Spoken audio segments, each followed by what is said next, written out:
Giuliana Melo. I am streaming live tonight on behalf of our new book, 365 Days of Self-Love. And so I'm filling in for the beautiful Melanie Morrison. This is her day. And so come on in, everybody. It's Monday, November the 15th. It is 5:22 p.m. here in Calgary, Alberta. As you can see, it's dark outside because with the time change last week, it got dark. It gets dark early now. The only good thing is here in Alberta, we are the same time as Phoenix, Arizona. So come on in. I see, let me just see here. There we go. Good morning or good afternoon, everybody. Good afternoon. So I'm Giuliana Melo. I'm one of the authors in this beautiful book, 365 Days of Self-Love. This is my book number 21 in 2021, and I am filling in for the beautiful Melanie Morrison.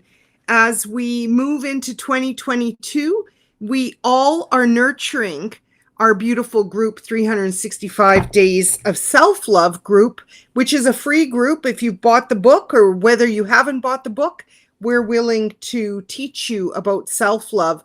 And each day there will be posts and there will be people coming on live. Almost all of the authors are doing a day. And I'm also streaming out to my own pages tonight.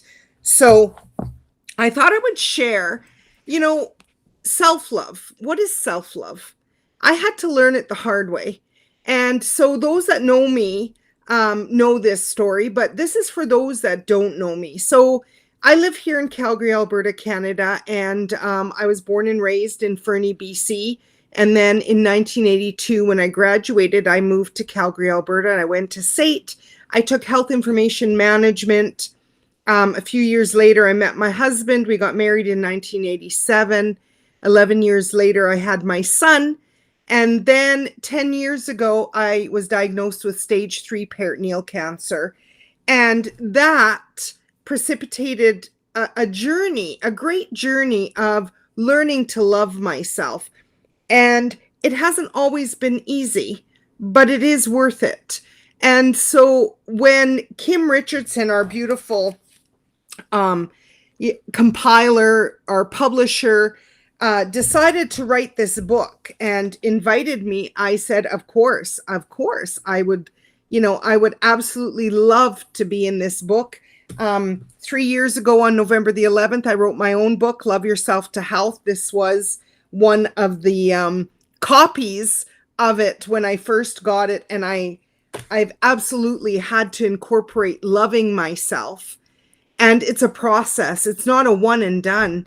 It's every day nurturing yourself, loving yourself, letting yourself off the hook, and committing to a practice. A very wise woman, Sunny Dawn Johnston, who did the foreword in our book, who is a very great mentor in my life, taught me committed and consistent equals success.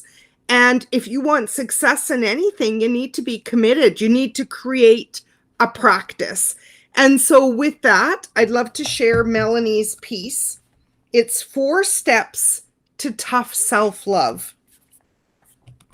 It is not uncommon for us to talk about tough love when we are talking about other people. But what about when we're incorporating self-love? Self-love is not always baths and pedicures. Sometimes self-love involves making ourselves uncomfortable and letting go of things to make room for healing and growth. It can be tough to walk away from habits that have been bringing us short-term comfort and long-term sabotage. The key is to be strong, tough, and committed while still holding yourself with love. As parents, we might say to our children, I love you, but you cannot have another candy. While we realize that denying a want may cause temporary distress, we know that it's best for the children's health, right? There are times when the walk you committed to doing may be tough and cause a few sore muscles, but if it can be done while honoring your body, the long-term result is worth it. When we talk about tough love, we often refer to setting healthy boundaries with the person in question. It could be boundaries with yourself first. I know that this is resonating deeply with me. And although Melanie wrote it, I know that I had to be tough on myself. I had to create boundaries. What did that look like? That meant that I had to say no. I had to learn that no was a complete sentence, that I didn't need to say yes in obligation vibration, that I could say no. No, sorry, I don't want to go there. No, sorry, I don't want to do that. No, I don't want to be a part of that. No, no.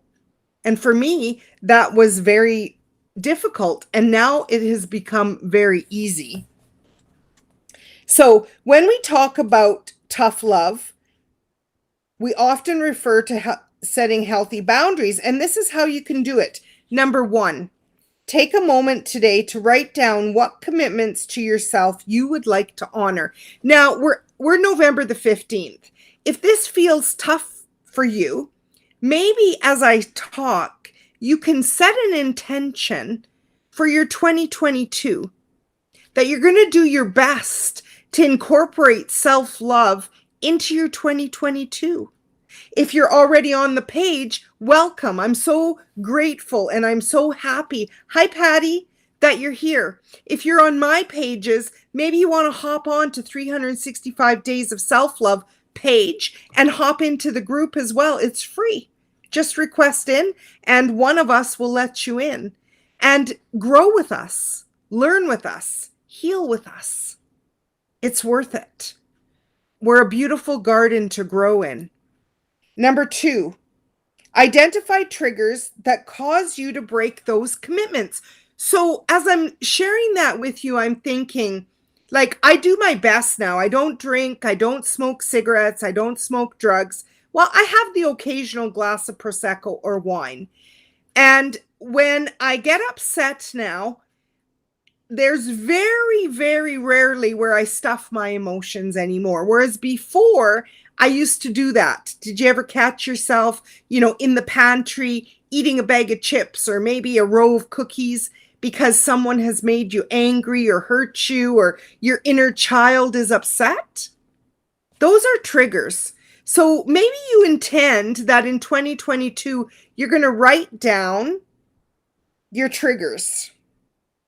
And then you're going to be mindful of those. Number three, create boundaries for yourself going forward. Maybe you're going to look up on Google, what are boundaries? Number four, forgive yourself for breaking previous commitments and send love to any feelings of guilt. I'm going to add shame in there as well. Boy, did I have a lot of shame and guilt. Have you ever done that to yourself? Woulda, shoulda, coulda. Do you shit on yourself? I did.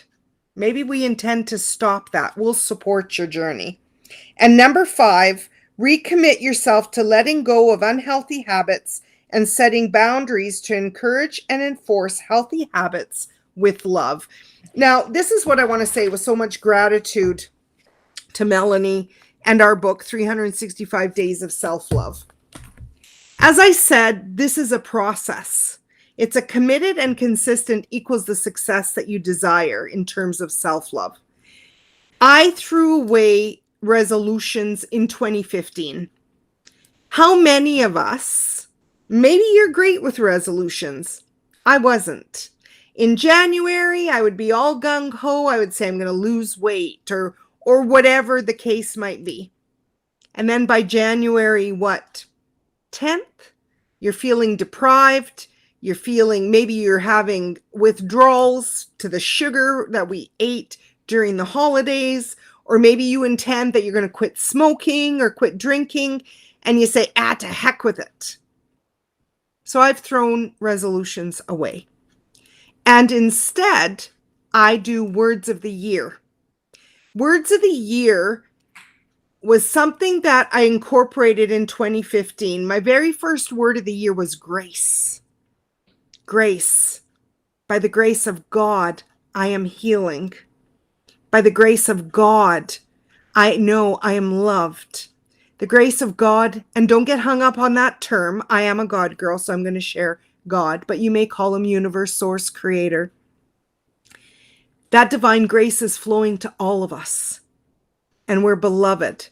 And so I do words of the year for clients. And if you're interested, I will post the link below, because words help you guide your year. Maybe your word's going to be self-love. Maybe you're setting the intention for self-love. Maybe your word might be grace as well. If you're interested, I'm available. They're 33 Canadian. They're via email. I ask your angels and mine to intuit a word. Sometimes some people get two. With those words, I can do it with angelic guidance as well, or with goddess guidance, or just a pure word if you're not into angels and goddesses. So that's my offering for today, Monday, November the 15th, in this beautiful 365 Days of Self-Love group. And I hope that if you have any questions, I will come back later and check the comments. I will also post my offering for Word of the Year. And I give gratitude to Melanie for a beautiful, beautiful page for November the 15th. If you're interested in the book, you can find it on Amazon platforms. Okay, everybody? So again, I'm Giuliana Melo. I'm a spiritual teacher, angel intuitive speaker, and author in many books. Like I said, 21 in 1921. No, 2021. 21 books. If you want to be an author, maybe you put writing on your intention list for next year. Anyways, I'm Giuliana. I'm signing off for now. I will see you again sometime in this beautiful group. Bye for now, everybody. Have a blessed evening. Take care of your heart. Bye for now.